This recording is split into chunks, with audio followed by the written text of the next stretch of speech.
അപ്പോൾ നമ്മുടെ ഈ വർഷത്തെ കാലവർഷം നേരത്തെ തന്നെ ഇങ്ങ് എത്തിയില്ലേ. അപ്പോൾ നല്ലൊരു മഴ പെയ്ത് കാറ്റും മഴയൊക്കെ പെയ്ത് കഴിഞ്ഞിട്ടേ ഉള്ളൂ കേട്ടോ. കാറ്റടിച്ചിട്ട് ആകെ വൃത്തികേടായിട്ടുണ്ട്. ആ ഒരു ഫസ്റ്റ് മഴ പെയ്യുമ്പോൾ മണ്ണിൻ്റെ മണമൊക്കെ ആസ്വദിക്കാൻ നല്ല രസമല്ലേ. പിന്നെ ഇല്ല നമ്മുടെ മുറ്റത്ത് ആ ഒരു പേരക്ക മരം ഉണ്ടായിരുന്നില്ലേ, അതിൻ്റെ കാര്യത്തിൽ ഇന്നൊരു തീരുമാനമായി കേട്ടോ. കുറേ ദിവസമായി ഹസ്ബൻഡ് അത് മുറിക്കണം എന്ന് പറഞ്ഞുകൊണ്ടിരിക്കുന്നുണ്ടായിരുന്നു. അപ്പോൾ ഇപ്പം കുറച്ചായിട്ട് നമുക്ക് ഒരു പേരക്ക പോലും കഴിക്കാൻ കിട്ടുന്നില്ല. കാരണം അതിന്മേൽ നിറയെ ഒരു പുഴു വന്നിട്ടെല്ലാം നശിപ്പിച്ച് കളയുന്നത്. അതുകൊണ്ട് തന്നെ നമ്മൾ ആ ഒരു മരത്തിൻ്റെ ഒരു സൈഡിലുള്ള കൊമ്പ് വെട്ടിക്കളഞ്ഞിട്ടുണ്ട്. കാരണം തൊട്ടടുത്തുള്ള ബട്ടറിനൊക്കെ ആ ഒരു പുഴു വരുന്നത് കാരണം കേട്ടോ. അപ്പോൾ ചെറിയ വിഷമമുണ്ട്. അങ്ങനെ കിച്ചണിലേക്ക് കയറി നോക്കുമ്പോൾ ഒന്നുമില്ല കേട്ടോ. വൈകുന്നേരം ചായ എന്ന് പറയുമ്പോൾ മഴയത്ത് എനിക്ക് ചായ വൈകുന്നേരവും കൂടി ആസ്വദിച്ച് കഴിക്കാൻ ഭയങ്കര ഇഷ്ടമാണ്. അപ്പോൾ നോക്കുമ്പോൾ ബേക്കറി ഐറ്റംസ് ഒന്നുമില്ല. ഇനിയിപ്പോൾ മഴയത്ത് ആരും പോയിട്ട് വാങ്ങിത്തരേയില്ല. അതുകൊണ്ട് തന്നെ കുറച്ച് ഈത്തപ്പഴം കിടപ്പുണ്ടായിരുന്നു, അതെടുത്തിട്ടൊന്ന് ഫ്രൈ ആക്കാമെന്ന് വിചാരിച്ചേട്ടാ.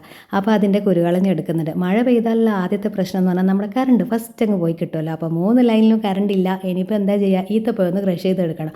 അപ്പോൾ അമ്മയ്ക്കാണെങ്കിൽ ഭയങ്കര അഹങ്കാരം. ഇത്ര നാൾ നമ്മൾ മൈൻഡ് ആക്കാണ്ട് സൈഡാക്കി മാറ്റി വെച്ചതല്ലേ. അതുകൊണ്ട് നിങ്ങൾ ഇങ്ങനത്തെ സമയത്തൊക്കെയല്ലേ എന്നെ ആവശ്യമുള്ളൂ എന്നുള്ളൊരു അഹങ്കാരത്തിൽ അമ്മയാണ് അങ്ങോട്ടും ഇങ്ങോട്ടും അടുക്കുന്നില്ല.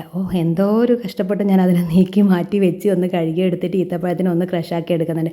ഇങ്ങനെ ഈത്തപ്പഴം ക്രഷാക്കി എടുത്തിട്ട് നമ്മൾ ഫ്രൈ ആക്കുമ്പോഴൊരു ഗുണം എന്ന് പറഞ്ഞാൽ നമ്മുടെ മാവിൽ അധികം അങ്ങ് മധുരം ചേർക്കേണ്ട ആവശ്യമില്ല. ഈത്തപ്പഴത്തിൻ്റെ മധുരം ഓൾറെഡി അങ്ങ് കഴിഞ്ഞ് കിട്ടിക്കോളൂ കേട്ടോ. പിന്നെ നമുക്ക് എല്ലാവിടെയും ഈത്തപ്പഴത്തിന് ആ ഒരു ഫ്ലേവറും നല്ലപോലെ കിട്ടും കേട്ടോ. ഓവറായിട്ട് മഷി പോലെ അരച്ചെടുക്കേണ്ട, ജസ്റ്റ് ഒന്ന് ക്രഷാക്കുക. പിന്നെ ഞാൻ എപ്പോഴും ഈത്തപ്പഴം പൊരിക്കുമ്പോൾ അതിൽ കുറച്ച് തേങ്ങ കൂടി ചേർത്ത് കൊടുക്കും കേട്ടോ. എന്നാൽ തേങ്ങയും ആ ഒരു ഈത്തപ്പഴം കൂടി കഴിക്കാൻ നല്ല ടേസ്റ്റാട്ടാ.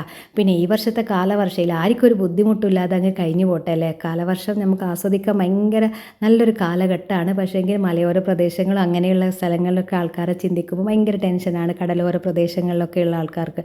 അപ്പോൾ അവരൊക്കെ ഒരു ബുദ്ധിമുട്ടില്ലാതെ ഈ ഒരു മഴക്കാലം കഴിഞ്ഞു പോട്ടെ എന്നുള്ള പ്രാർത്ഥനയാട്ടെ. എനിക്ക് മഴ വരുമ്പോൾ ആദ്യം അവരൊക്കെയാണ് നമ്മുടെ മനസ്സിലൂടെ ഇങ്ങനെ കടന്നു പോയിക്കൊണ്ടേയിരിക്കുക.